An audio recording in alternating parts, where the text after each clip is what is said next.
The boy couldn't have been more than 6 years old, but he stepped directly into the path of a 900-pound Harley-Davidson, like he was stopping a city bus.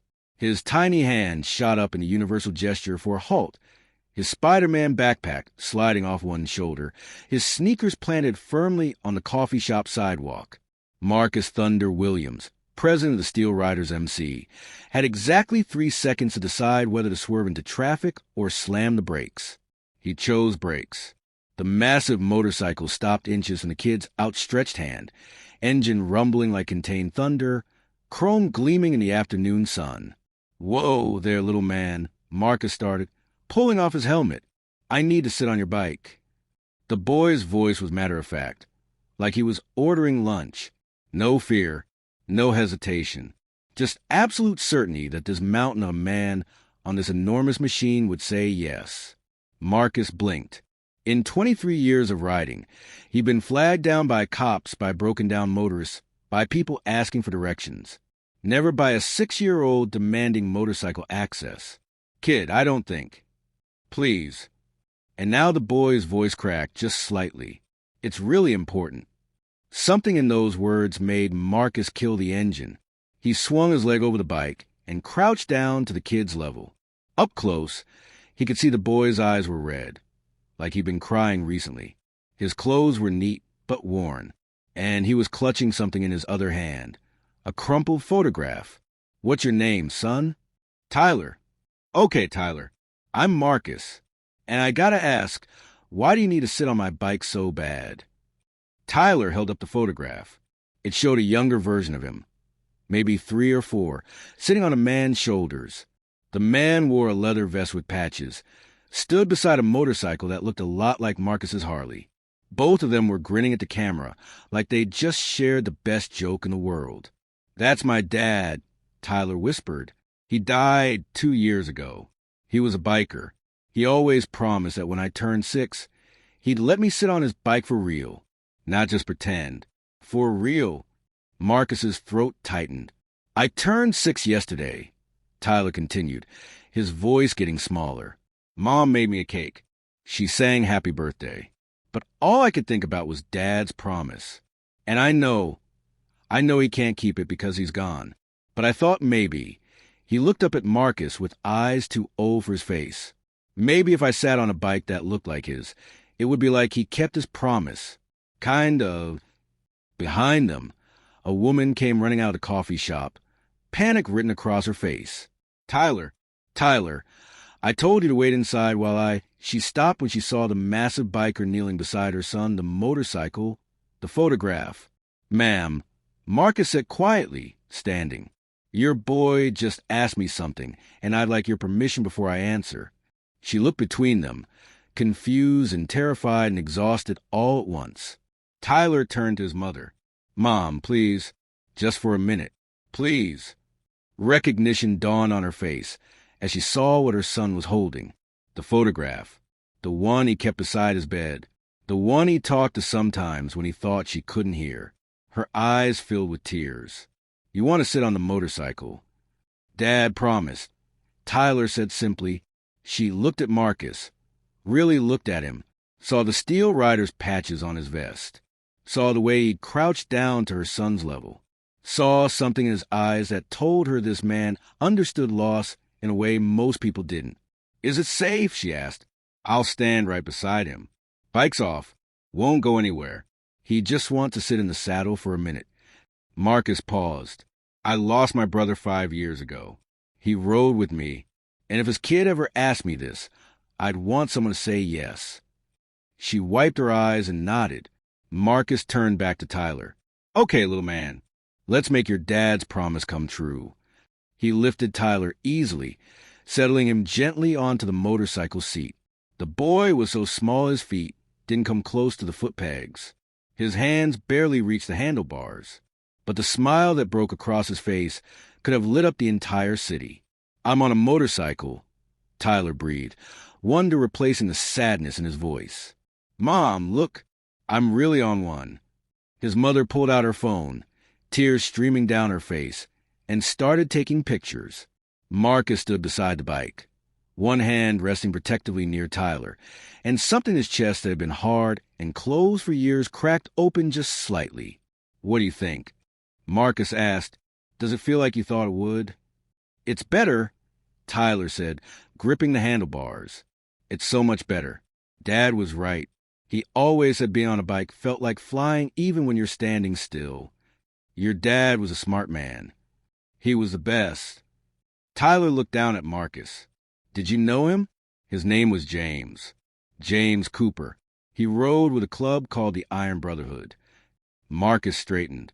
"Jimmy Cooper was your dad?" Tyler's face lit up. "You knew him?"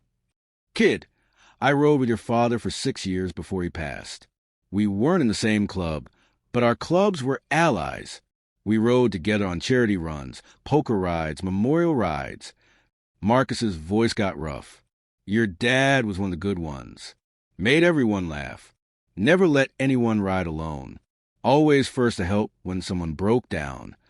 "Really?" Tyler's eyes were huge. "You really knew my dad?" "I was at his funeral. I wanted to say something to you and your mom, but there were so many people, and I didn't want to intrude on your family's grief." Marcus pulled out his phone. "Hold on a second." He scrolled through old photos until he found what he was looking for. A picture from 3 years ago. A group of bikers at a charity ride for Children's Hospital. Right in the center, arm around Marcus's shoulders, grinning at the camera, was Jimmy Cooper. He showed it to Tyler, whose hands trembled as he took the phone. "That's Dad," he whispered. "That's really him.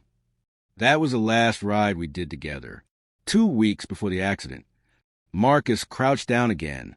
"Your dad talked about you constantly. Showed everyone pictures. Told us about how you loved dinosaurs and wanted to be a paleontologist. Said he couldn't wait until you were old enough to ride with him." Tyler's mother had come closer, looking at the photo over her son's shoulder.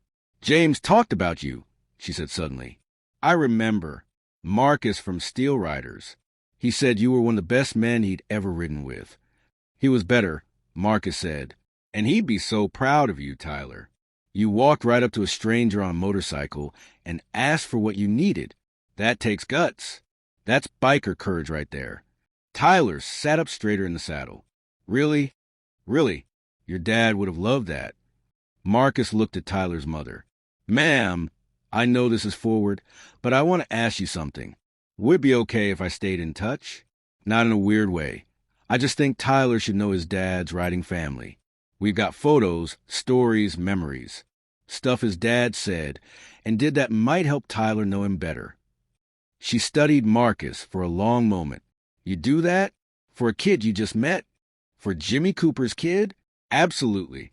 Your husband saved my life once, literally. We were on a ride, and I hit gravel on a turn and went down. Jimmy stopped. Got me off the road. Stayed with me until the ambulance came. Broke up his own by getting to me fast enough." Marcus looked at Tyler. "I owe your dad everything. Least I can do is make sure his son knows what an incredible man he was." Tyler's mother started crying again, but this time they were different tears. "He liked that. James would really like that. Can I ask your name, ma'am?" "Rebecca." "Becca. Okay, Becca. Here's what I'm thinking. Next month, Steel Riders is doing a memorial ride for fallen riders. We do it every year. We'd be honored if you and Tyler came. He could ride in the support vehicle with the other families, meet people who knew Jimmy, see what the riding community is really about. I don't know if I'm ready. Mom, please." Tyler was bouncing slightly in the saddle. "Please, can we go? I want to meet Dad's friends." Becca looked at her son, really looked at him, and saw something she hadn't seen in 2 years. Joy. Pure, uncomplicated joy. "Okay," she said softly. "We'll come." Marcus pulled out his phone. "Let me get your number. I'll send you the details." He paused. "And Becca, I'm going to send you all the photos I have of Jimmy. Videos, too. Stuff from rides, from charity events, just him being himself. I think Tyler should have those." "Why are you doing this?" she whispered. "We're strangers." "Because Jimmy would have done it for my family. Because that's what riders do. We take care of each other's people. Always." He looked at Tyler, still sitting proudly on the bike. And because that kid deserves to know his dad was a hero to a lot of people, not just him. After exchanging numbers and helping Tyler reluctantly climb down from the motorcycle, Marcus did something that surprised even himself. He unzipped one of his vest pockets and pulled out a small pin, a Steel Rider's emblem. He handed it to Tyler. "This is for you. It's not an official patch. You have to earn those when you're older, but it's a pin that says you're family to Steel Riders. Anyone in our club sees this. They'll know you're Jimmy Cooper's boy. They'll know you're one of ours." Tyler clutched the pin like it was made of gold. "Thank you," he breathed. "Thank you so much. You ever need anything, and I mean anything, you have your mom call me." "Okay." Tyler nodded seriously.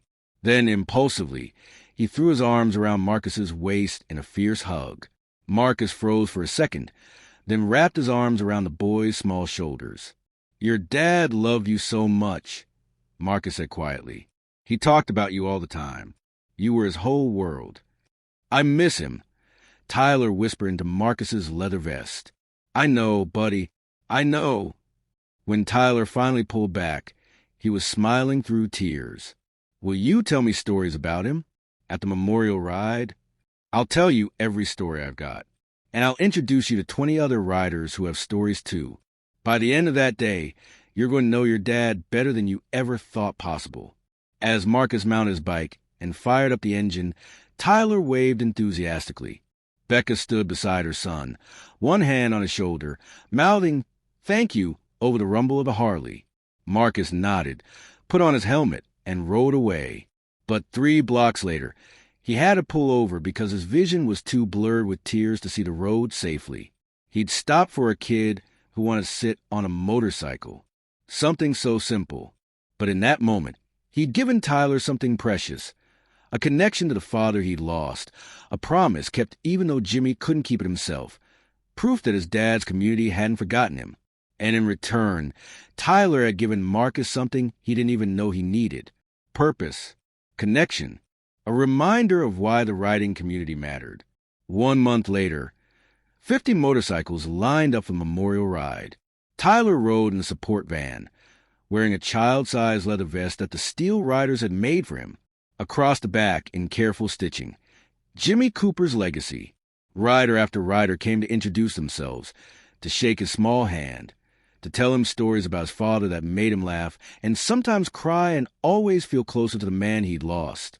At the end of the ride, there was a ceremony. Names of fallen riders were read aloud. When they reached James Jimmy Cooper, Marcus called Tyler up to front.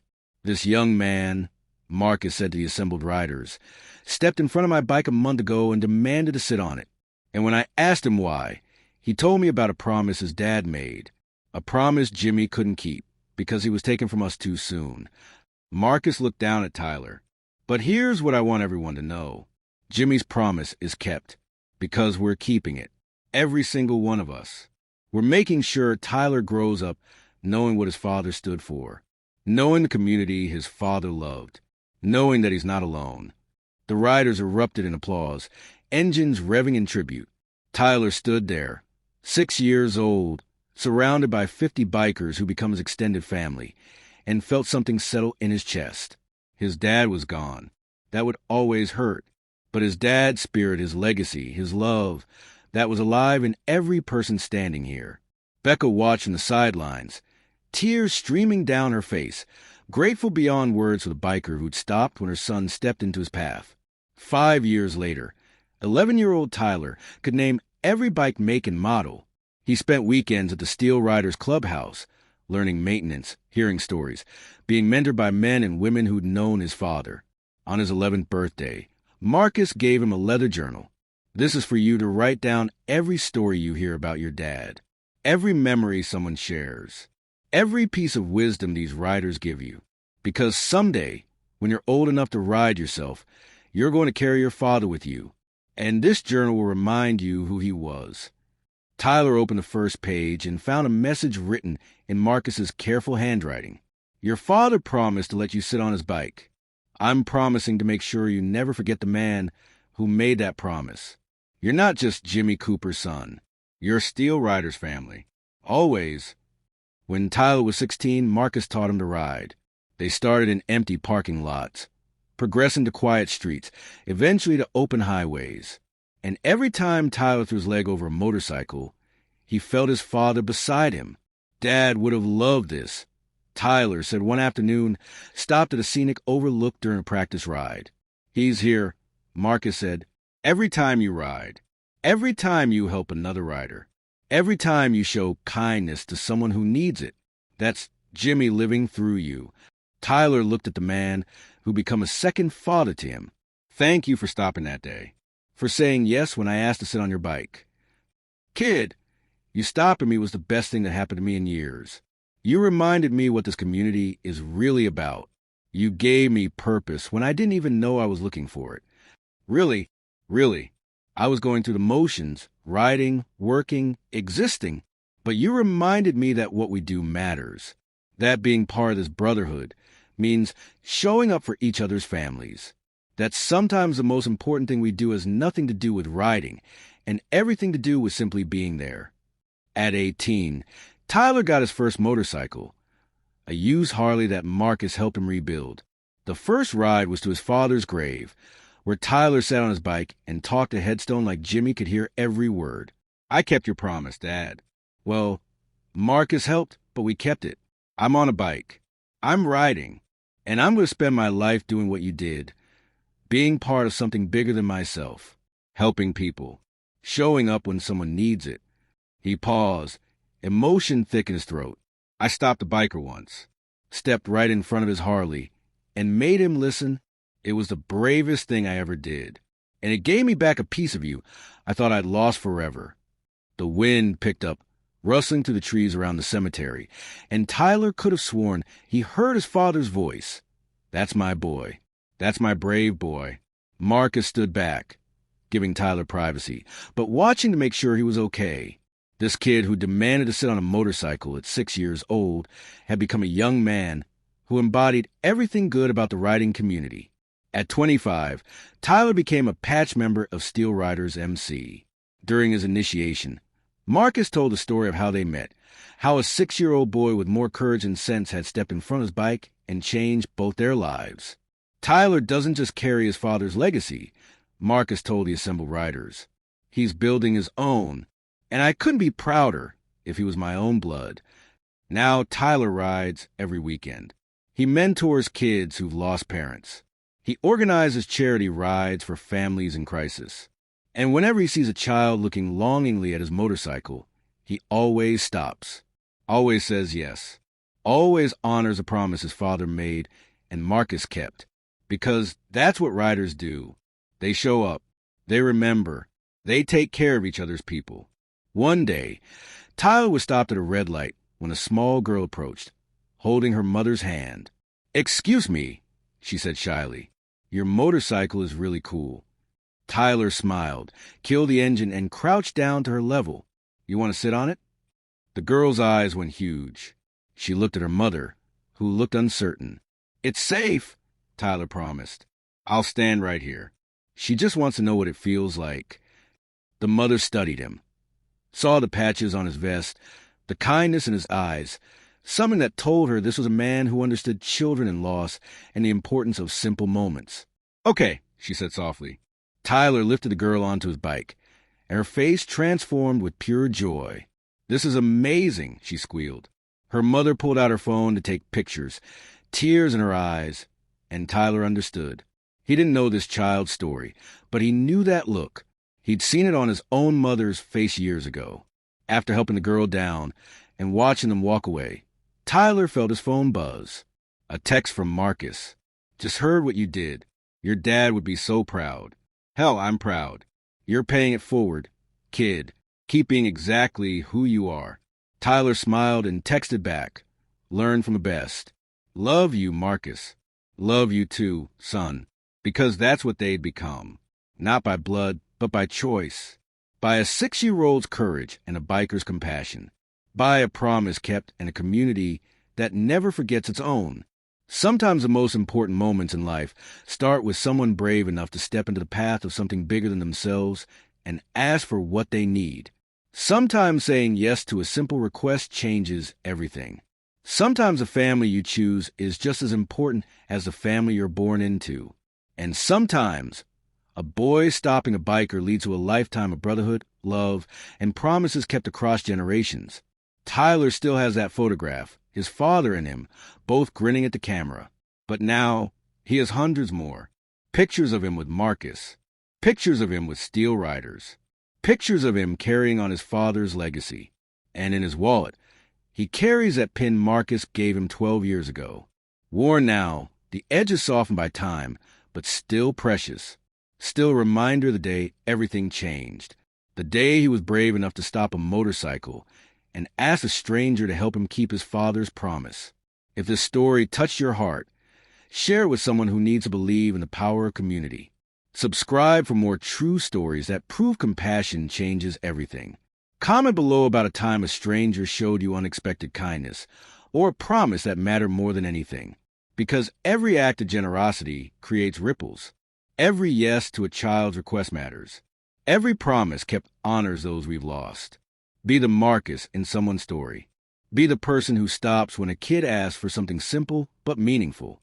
Be the community that never forgets. That's how we honor those who came before us. That's how we build families that transcend blood. That's how one moment of saying yes can change two lives forever. See you in the next story. Keep riding. Keep caring. Keep stopping when someone needs you to.